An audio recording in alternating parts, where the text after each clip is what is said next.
Second Thought is possibly one of the worst creators on all of YouTube, in my opinion. I think that he is really, really dangerous. You may be wondering why I think this. Well, it's the fact that he has now breached well over 1 million subscribers, over 1.5 million subs now. He gains hundreds of thousands of subs per video, and he is a blatant misinformation spreading tanky. He was recently banned from Nebula, by the way, for claiming that for doing genocide denial. I forget what it was exactly. Which genocide was it that he denied? He was also doing some pro-Hamas stuff, if I recall correctly, as well. So it's kind of up in the air whether it was both or one of those things that was what got him banned from Nebula. But he's been fully deplatformed there now. But he just 5 days ago uploaded a new awful video called "Are We Living Through the End of an Empire?" You see, unfortunately, a lot of the stuff that Second Thought says is so pervasive that I see the kind of brain rot that he spreads even in my own chat. Like today, where a lot of you seemed genuinely convinced that the economy was still bleeding and, like, on its way towards a recession. There were people in chat unironically saying that we were heading towards a recession, when the reality that is that for the last year and a little more than that, under every single metric, besides American savings, like individual Americans and their savings, which is a result of the economic recession that we have gone through, and the fact that you don't really get the, I forget what it's called. I forget what the terminology is for it, but there's a term in economics for when the working class is stuck to a certain economic state for longer than you would expect. I think it's called like a sticky... I don't remember. I forget what the term is. I'm not like an economics guy, but essentially the idea is that people's savings and their wages have to catch up to the improving economy, and it takes the economy improving for that to happen. And so something that we've seen become a very common cycle, and we saw it most pervasively under Bush and Obama, was that Bush, with trickle-down economics, fucked the American economy to all hell. There were also other policies as well that led to the 2008 financial crisis, but that was Republican Bush policy that caused the 2008 financial crisis, something that Obama, a Democrat, had to inherit. Obama's reforms and policies led to record unemployment at the time. And the economy was doing very well under Obama, especially towards the end of his term, of his last term, his second term. However, Trump was able to eke out the win and was able to take all of the credit for the positive economy that later came from Obama's actions and reforms. Obama had to take the reputation of a Bush economy, while everybody got to have a great time under Trump, because of the efforts of Obama's economy. Now, granted, a lot of this had to do with other parts of the government, right? The president doesn't necessarily control the state of the economy entirely, but he has a lot of influence, right? He has a lot of influence on the Federal Reserve. So with that in mind, we've had this pattern of Republican presidents taking credit for good economies in the past. And now we're seeing the results of a Trump presidency. Biden is taking the brunt of the fault of it, despite the fact that if you actually look at every measure, Biden is healing the economy, and by the time we get to the next presidential run, people are going to be in a much better place, sorry. Anyway, let's hear Second Thought play into more fear-mongering about the economy, about how it's like apparently dying when it's objectively not right now, to drum up hate for Biden and create more Bernie or busters. I call them Bernie or busters, but that's not even the term for it now anymore. Just like people who would have voted for Biden that choose not to vote now. Their goal at this point, they're paid by Russia, by the way. Like Second Thought is paid by Russia Today, I believe. He's Russian state media. And I believe he legally had to be, I think Twitter labeled him as such, and he got mad about it at one point prior to Elon buying it. but he's funded by Russia, and his goal is simply to get people not to vote for Biden. That is his primary objective with this video. Remember that through the entire time. This episode and others like it are brought to you by the generous support of my patrons on Patreon. If you'd like to help support this channel, join our growing Discord server, and get early access to every video, consider becoming a patron at patreon.com/secondthought.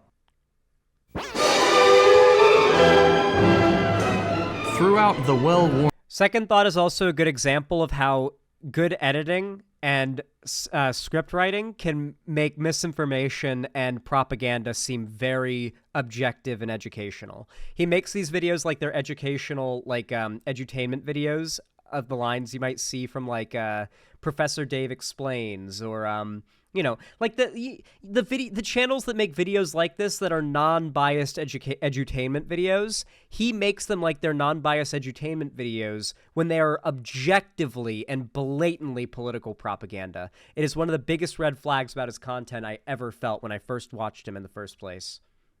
I remember, okay, guys, Lonnie was awful in ways that I haven't even talked about. Lonnie would get mad at me for being based. I would have to argue with her on stream sometimes, though I tried to keep it off stream for the sake of, like, you know, not wanting to just air out dirty laundry or whatever. But she got pissed at me one time when I was reacting to a Second Thought video on stream while playing WoW. I was streaming WoW and watching a Second Thought video, and I was like, this is tanky shit. And she was like, it is not. It's not tanky shit. And I was like, this feels like tanky shit. And I remember just kind of, like, dropping it. But, like, I was totally getting, like, red flags off of this dude years and years ago, and you can probably go back to that WoW stream and find the clip of me saying, this comes off as tanky shit to me. Worn pages of history, empires have risen, grown to prominence, and collapsed into the mist of time. The Roman Empire, stretching from the sweltering sands of Africa to the murky woods of northern England. The British Empire and her dominance of the Seven Seas. Radio Shack. All of these and more have become the stuff of legend, each with their own stories of success, expansion, and, ultimately, collapse, unable to bear the weight of their inherent contradictions. But are all empires destined to meet this fate? And the question on everyone's mind, probably because it's the title of this video, are we living through the end of an empire? You gotta love the fear-mongering, too, as if, like, the fall of America, if it were to happen in any realistic way, as if it would be like buildings burning and like people running for their lives. Like this guy's trying to depict the fall of Rome as like a literal like massive fire burning down all of Rome, because that's how like one-dimensional the like it literally just has to look good. That's all his content has to do. It has to look the part. Are we living through the end of an empire? In this episode, we'll take a look at the precarious position of the United States and consider some historic parallels to assess whether the US is really in decline. This is Tim Pool level shit, by the way. Literal Tim Pool level shit. If America disappeared, you know what would actually be burning? If America fell, do you know what would actually be burning down overnight? The rest of the world. Because the entire economy of the entire planet is based on the US dollar. If our economy disappeared overnight, the world would go up in flames. We are the world. The world revolves around us. America is the center of the world. I'm sorry. I know, it sucks to admit it, but it's true. America is objectively the center of the world. If America disappeared tomorrow, the world would go up in fucking flames.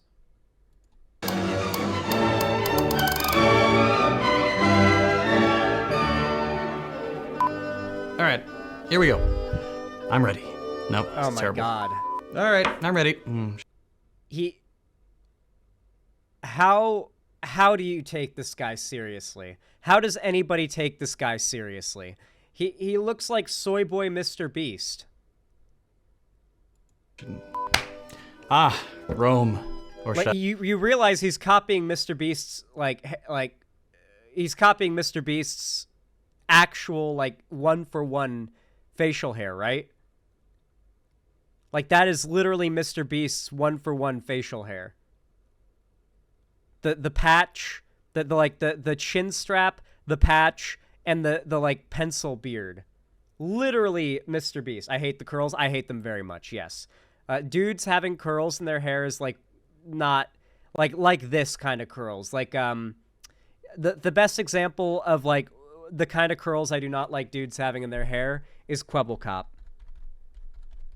I have hated this guy for as long as I can remember because of his face, okay? I simply hate this guy's face. I hate everything about the way this guy looks. I judge him by the cover. I judge this book by its cover, and I was right entirely. He's a massive piece of shit who uses AI to make, like, child slop content now. I hate everything about this guy just based on how he looks. Or are we doing this as 2 takes? Okay, here we go. I'm ready. Ah, Rome. The empire all other empires aspire to be. From their breathtaking architecture, to their lavish feasts, to their penchant for feeding people they don't like to wild animals, Rome is truly the shining example of what other nations can... Man, he's really trying to capitalize off of the massive boost in... You know what he's doing right now, right? There was this meme about how dudes apparently think of Rome at least once a day. Objectively not true. Like, I guess I think of Rome when it, like, right now when it's brought up. Like, there was this meme about how dudes think about Rome at least once a day or once a week or some shit like that. And that caused Rome to go up insanely in Google search trends. And so a bunch of YouTubers and content creators started pumping out content related to Rome, you might have noticed, all around the same time, to take advantage of the fact that Rome was super popping off in Google search trends at the time. So that's why he was doing this as well. I can tell Augusta Nora that you think about Rome a fair amount. Augusta Nora. You clearly think about Rome a fair amount. With all that in mind, though, this is very clearly him just trying to capitalize off of that Google search trend. Literally, it's the only reason this video is made. Can only hope to accomplish. We can't really talk about empires or empires in decline without talking about the Roman one. And it just so happens that Americans, from politicians to far-right history YouTubers, love to compare the US to Rome. So, is there something to this comparison? Is the US the new Rome? No. In a lovely bit of cosmic irony, the first book of Edward Gibbon's ambitious 6-volume work, The History of the Decline and Fall of the Roman Empire, was published in 1776, on the eve of the birth of a new empire, one that would go on to become arguably the most powerful in history. In some ways, the United States and the Roman Empire do have a lot in common. Behold, dear Petronius, my new Rome.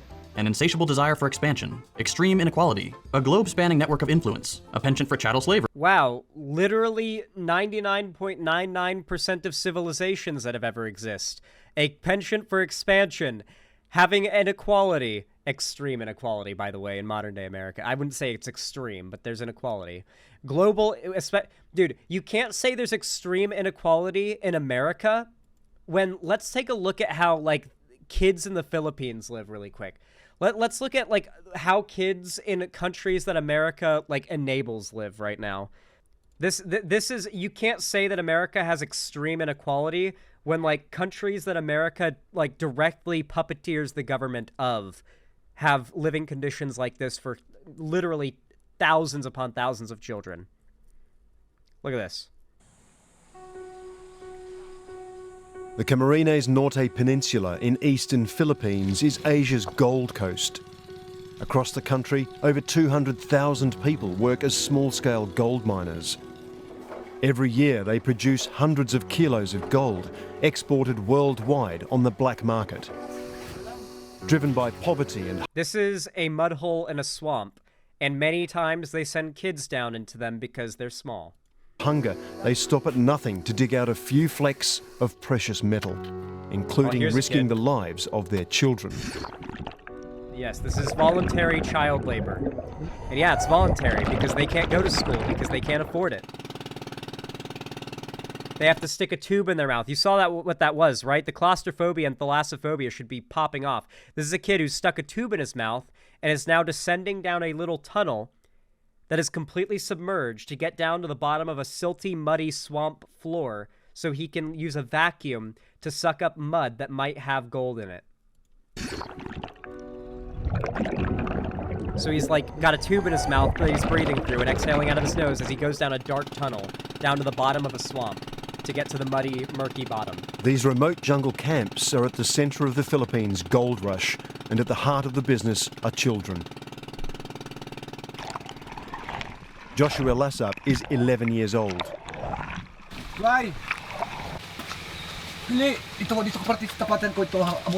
These kids aren't there against their will. They're getting paid. They want to go to school, but they can't afford Joshua's father Larry pulls Joshua out of school to help him find gold in rocks buried in the mud. Nainis ko po ang kaibigan ko, tapos nainis ko rin po yung school.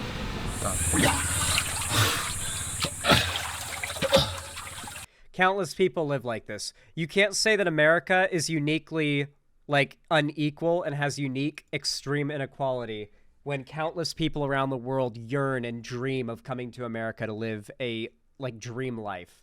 I'm sorry, but America is not known for extreme inequality. It's just not. It's not. It objectively does not have extreme inequality.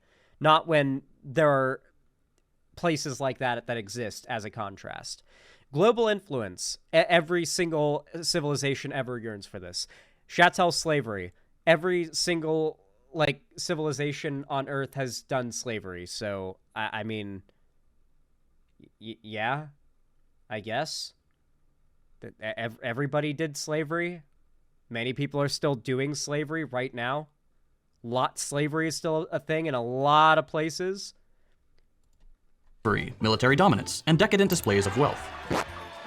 There have been countless books, essays, political diatribes, and social media posts earnestly comparing the United States to Rome, and often for good reason. Both empires were bogged down in endless wars, both displayed a shocking level of wealth inequality, both suffered economic crises that commentators in both eras were certain would spell the final end of the golden age of civilization. And if we're being honest, both had about the same response to disease outbreaks, which is to say those in power let a whole lot of people die and isolated themselves as best they could. What? Are you fucking serious? The only people in power who were doing that were the Republicans. The Democrats pushed us stimulus bills. The Democrats were pushing for lockdowns and fucking mask mandates and vaccine card mandates. These were the things the tankies and Republicans were fighting against. The Democrats were the ones that were, quote unquote, destroying your freedoms by trying to force you into actually saving yourselves. You can, like, in what universe did the Roman Empire do stimulus checks during a fucking pandemic? Hold on, let's see. Let me check. Let me Google that really fast. Roman Empire pandemic stimulus checks. Counting the cost of COVID-19, the cost of stimulus checks on the United States economy. That is the first thing that comes up. Dude, literally not even close to comparable. But we should also note that a lot of the people making these comparisons are only doing it because they have this weird thing about mythologizing the United States. It's a very young country, comparatively speaking, so what better way to afford it a little extra grandeur than giving ourselves the title of the New Rome, the shining city on a hill, the glorious republic that commands the world itself. That fits very nicely into the whole manifest destiny, American exceptionalism thing. We'll get back to that towards the end of the video. But first, we need to address what the end of an empire actually looks like. I'm sure you've heard the phrase, the fall of Rome. Despite the popularity of the phrase, most academics have moved on from the term fall when talking about the Roman Empire. Yeah, no shit. The consensus now is that it wasn't any single inflection point that triggered a dramatic collapse, but an agonizing, generations-long slide into a decreased standing in the world. There wasn't... Dude, the Roman Empire did not... Okay. People need to stop connecting the idea of an empire or like the idea of a civilization with the people. They gotta fucking stop. They gotta fucking stop. The fall of the Roman Empire didn't mean that, like, all the fucking Romans died, okay? The fucking ruins are still there. Their fucking architecture is still there. The Roman Empire was replaced by schisming factions that later became, I guess, mostly what is modern-day Italy, and like, the Vatican would be, like, what was considered, like, the center of Rome at the time. And then you would go out to, like, I guess Turkey was at one point part of Rome, Greece, basically all of that area around the Mediterranean Sea was conquered by the Roman Empire and is now a bunch of different countries because the Roman Empire conquered a bunch of different peoples. Just like today, where we've drawn up lines on maps to say this is where we've decided the borders are. We've decided that you are two different groups that have completely different cultures and ideas and everything, that maybe have had long-standing wars and enslaved each other and killed and raped each other over the course of generations, you now are of the same nation. This leads to civil wars. This leads to schisms. Recently, we had the Sudan Civil War, and Sudan split into Sudan and South Sudan. This is a great example of how the British drew up a shit ton of fucking border lines in Africa. It was probably, would it have been the British or the Dutch? I don't know. The British and the Dutch drew up a bunch of fucking border lines in Africa that have absolutely no bearing on the peoples that lived there, and that resulted in the people there rebelling and everything falling the fuck apart, because if you don't have a strong fist to keep the people that you've conquered in check, then the lands that you've consumed and annexed will eventually break apart into their own territories. That is what happened. The Roman people didn't just, like, fucking drop dead, and the buildings didn't just fucking crumble and fall overnight. Also, the Roman Empire lasted 1,400 years. 1,400 years. If America is going to if America is anything like a modern Roman Empire, we've got at least 1,000 years in front of us. The joke is always about how America is still a baby. And yet America's still a baby nation, and yet it is as powerful as it is. Think about that. Single point where we could say Rome was an empire yesterday, and today it's a failed project. The real world doesn't work like that. There were certainly some instances one could point to as chapter markers near the end of the story. For example, around the year 476, there wasn't really an emperor claiming the vast swaths of land the empire had once held. There was no tight fist to keep all of the annexed territories in line, and so the peoples rebelled. The most of Rome was not inhabited by people that considered themselves Roman. They were people that were conquered and annexed, and the second that they were able to rebel, they did. The people who were conquered by the Romans didn't exactly like the Romans. They were forced to kneel or die or be enslaved. Sometimes they were enslaved, in which case they were forced to be slaves or die. With an iron fist. But if we're looking for a Marvel-esque announcement that Rome has fallen, we're not gonna find one. What we can trace, and it's easier to do so in retrospect, is a series of minor failures that go unaddressed. Crumbling infrastructure due to lack of investment, rampant corruption, severe inequality, dwindling trust in institutions or leadership, humiliating military defeat, or endless conflict sapping resources. I am pretty certain right now that crumbling infrastructure had nothing to do with the Roman Empire falling. What? The Roman Empire had some of the best infrastructure in the world, even at its fall. Why is Zan so mad at this guy? What is he, the Orbiter, talking about? Oh, this guy's called Second Thought. He's like a massive misinformation spreader. He does it in a very, very effective way, though. He makes very, like, well-edited videos that are made to look very edutainment-like. He recently got banned off of Nebula for doing genocide denial.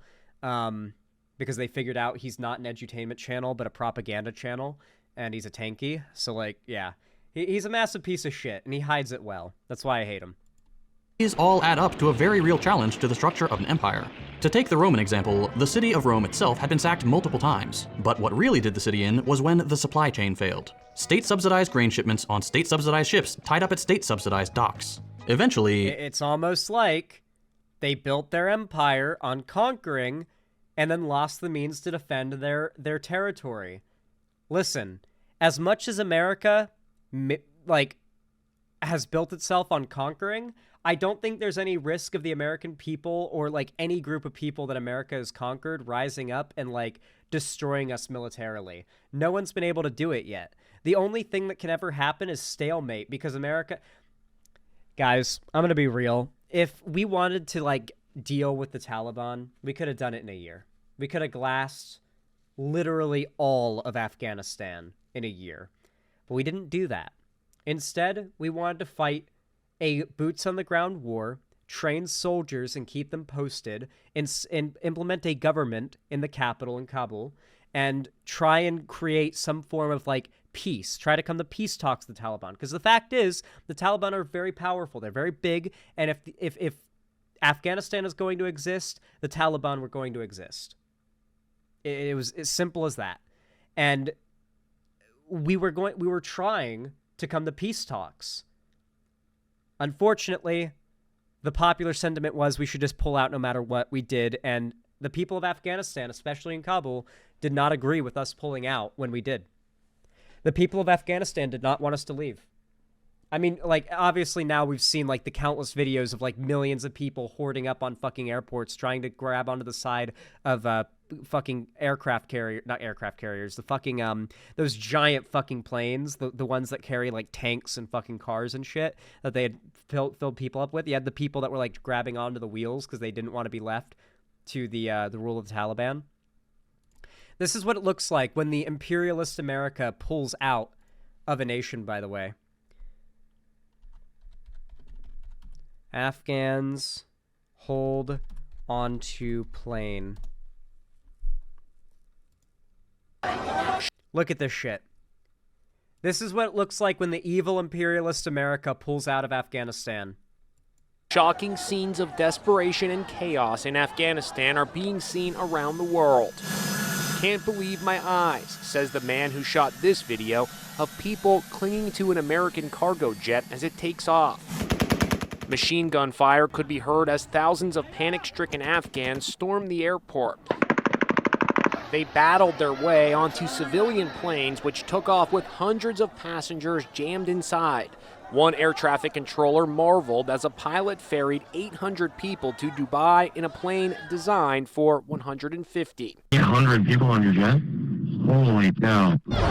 Countless of these people are now slaves in Dubai, Qatar, and other Gulf states now. They are now part of the slave working class of these Gulf states because it's the only place that would take them in that they could go to. There were more scenes of panic as night fell, and thousands more fought to get on any plane going anywhere. Caught in the maelstrom are reporters for American TV networks, including courageous women like CBS News correspondent Roxana Saberi. For security reasons, our hotel is under lockdown at the moment. That's why I'm speaking to you from my room. The situation outside is very volatile. People like Second Thought, and Second Thought specifically, were very in favor of the U.S. pulling out of Afghanistan, despite the fact that if you looked at any of the polling, the majority of especially women in Afghanistan absolutely, positively, conclusively did not want the U.S. pulling out their military troops from Afghanistan, and particularly Kabul, until proper peace talks have been made with the Taliban to guarantee, A, that women would still be allowed the right to go to work and school, and B, that they would be allowed to own businesses and vote. All of these rights were taken away.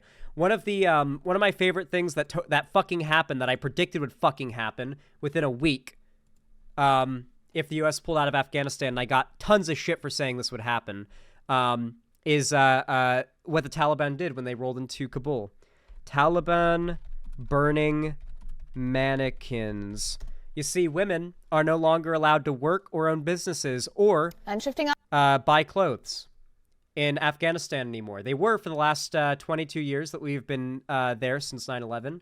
But since we pulled out and the Taliban ruled in, our focus now, Afghanistan seems to be slipping back to the 90s rule under the Taliban. The Islamist groups' assurances of rights, liberties, and a more liberal stance on women have gone up in smoke. In the latest crackdown, the Taliban has passed a ruling ordering clothing shops in Afghanistan's Herat province to behead female mannequins. Idolatry or worshipping of idols is deemed as a grave sin in Islam, which bans the worship of anyone or anything other than Allah, which is considered to be the only God. The ruling was passed by the Ministry for the Promotion of Virtue and the Prevention of Vice in Afghanistan's Herat province. This particular ministry is solely responsible for... I wish we had shops like this in America, though. It would be pretty baller if I could just go to, like, some little roadside stand and buy, like, a ballistic vest and an AK-47 and have my Desert Storm vest on. Administering Taliban's interpretation of Islam. It had earlier ordered all shops to completely remove all the mannequins. However, after shopkeepers complained that the removal of all dummies would destroy what little business they are left with, the head of ministry, Sheikh Aziz-ur-Rahman, ruled that instead of removing the mannequins in total, only their heads should be cut off. However, business owners in Herat province are still of the opinion that hacking their mannequins apart would still lead to a significant financial loss, especially at a time when the country is facing an economic crisis. In recent weeks, the regime has banned women from taking long-distance road trips without a male guardian. further emphasizing on how they must wear a veil while they are traveling in the car. At the same time, they've also banned playing music in vehicles. Since the Taliban takeover of Afghanistan in August last year, the Taliban has slowly been restricting the freedom of Afghans while claiming to the world that it has reformed for the better. Oh, they're doing gun control. Ah, how nice. Yeah. They're doing gun control. They're disarming their population. I wonder why. Anyway, so obviously, the big bad U.S. pulling out of Afghanistan was probably not that good of a thing. Like, kinda, in hindsight, maybe not that good of a thing for the people of Afghanistan, particularly for all those women and those young girls. Oh, let's not we're talking about how awful and evil America is. Let's look what happened due to the Taliban reclaiming Kabul and Afghanistan falling to them. I was at school. It was our last exam, and when our teacher said that Taliban came in Kabul, we really scared and we just escaped. In my opinion, this is essentially no different than if America had just abstained from participating in World War II entirely. The fact that we've now we pulled out and we allowed just atrocities to human life to occur.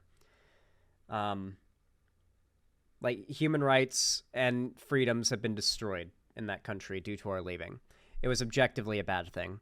We had, 200 dudes just stationed in Kabul training, Afghan soldiers to, be part of Afghanistan's, new military. And that was literally, the limit of what we were doing. We had, 200 dudes. At one point, we had 11 people. I shit you not, I'm pretty sure at one point, we had almost 10 people, actual U.S. soldiers on the ground in Afghanistan. And yet that was enough to keep Kabul from falling. Just us being there was enough, because the idea of killing a U.S. soldier was scary to the Taliban. The idea of just, doing that when we've got everyone pulled out and, bringing the whole hammer down was so scary. We'd loosen the grip so much, the idea of us retightening it was a deterrent. And, the second we pulled out, they just rolled into the city. And I predicted it. And I got shit for predicting it. From these people. From these fucking lying dipshits like Second Thought. These tanky motherfuckers whose entire political view begins and ends at America bad. As the state was less able or willing to maintain these mundane but crucial projects, things sort of just fell apart over time. It's never one big collapse, it's death by 1,000 cuts. Countless seemingly insignificant failures Can we get to the point of where the he makes an Palestinian people argument? regime. Oh, okay. The Great Depression, the Red Scares and McCarthyist pogroms, 9/11, the 2008 financial crash and Great Recession, COVID, and now the handful of crises that have been simmering for decades and are coming to a head. The climate crisis and the collapse of U.S. imperial control of the periphery. We're losing ground economically. Remember, guys, this guy advocates for you to not vote for the people that actively push for policies that fight these problems. He does not want you to vote for Biden or any Democrat in 2024. Militarily, and geopolitically to China. The U.S. regime's steadfast support for the genocide of the Palestinian people has... Ooh, he's gotta defend China. Ooh. And the collapse of U.S. imperial control of the periphery. We're losing ground economically, militarily, and geopolitically to China. We are not, okay? The only area where we are losing ground to China is green energy. But guess what? As much as I hate it, under Biden, we've been drilling more oil domestically than ever. You guys know that, right? Biden has opened up permits for domestic oil drilling more than Trump ever did, more than Bush ever did, more than any oil-loving Republican president ever has. America has been drilling and exporting more domestic oil than ever under Biden. And it's because of Biden's policies, too. So, yeah, we're being beaten in green energy by China. We sure as fuck are not being beaten in energy production by China. Xanderhall, I'm not defending tankies, but what better solution was there post-withdrawal? The previous Afghan government was extremely corrupt. I mean, we should have stayed. The things were better before than... If we'd done nothing, things would be better. What do you want me to say?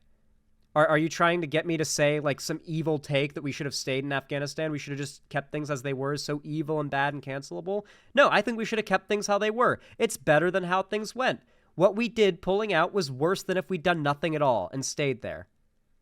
We fucked up. Pulling out was a mistake. Unequivocally a fucking mistake. We were spending jack shit on Afghanistan. We were losing jack shit in the way of American lives in Afghanistan in modern times. We were maintaining stability and human rights in the region. And now they've lost all of it. The people didn't want us to leave. The fact is, the Afghan people didn't want us to leave. Let's go back to my video on this that got so much fucking hate. Here's the video. Hot take. Why America shouldn't pull troops from Afghanistan right now. 2 years ago, 9.9 thousand views. I wish I could see the amount of dislikes.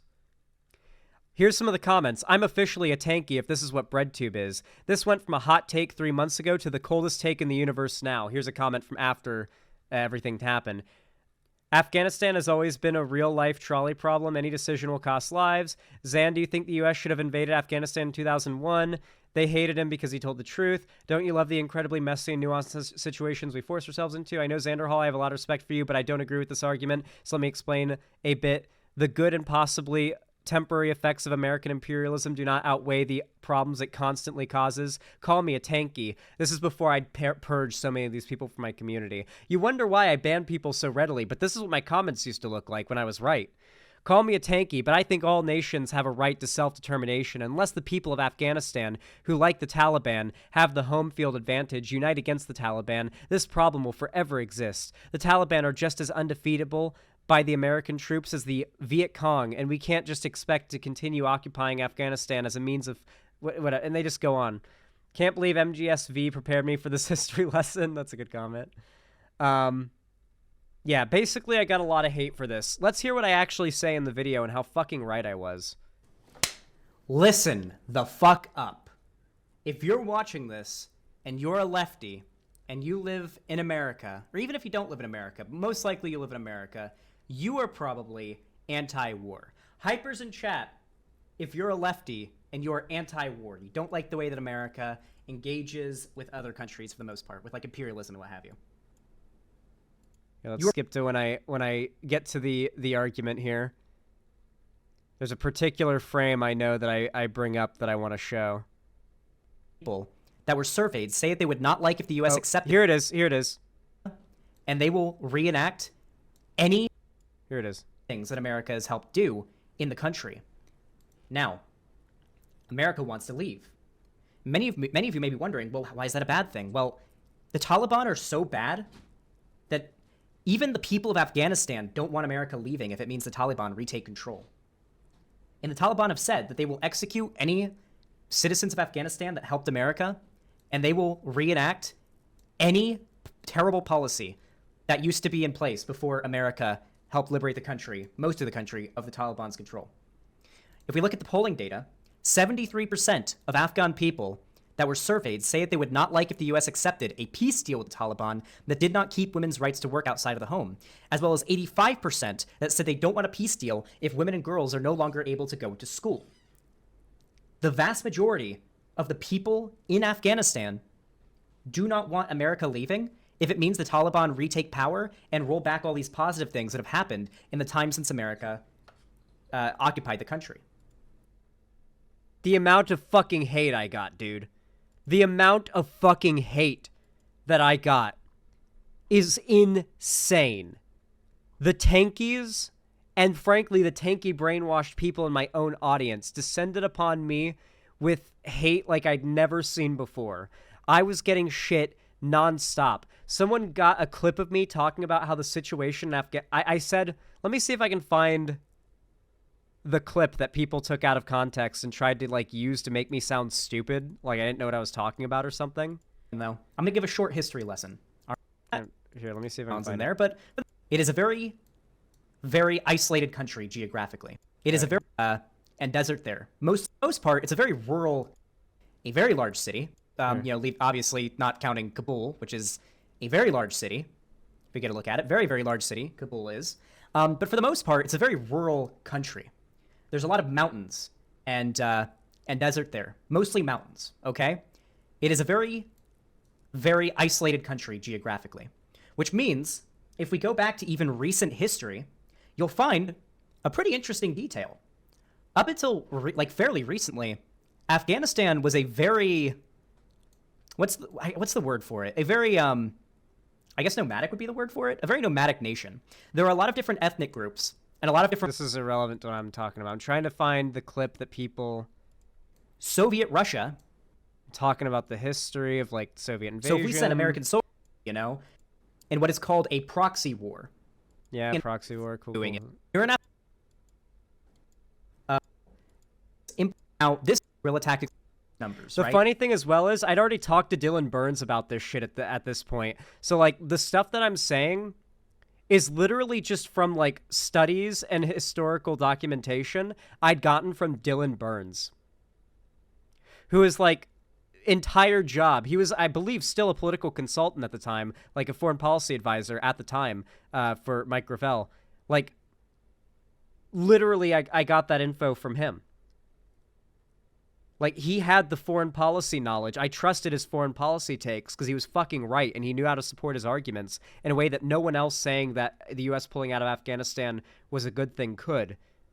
And I researched it, and sure enough, he was fucking right. Frankly, Dylan should get more credit for being right about this Afghanistan thing than I should. Dylan was right about it before I was.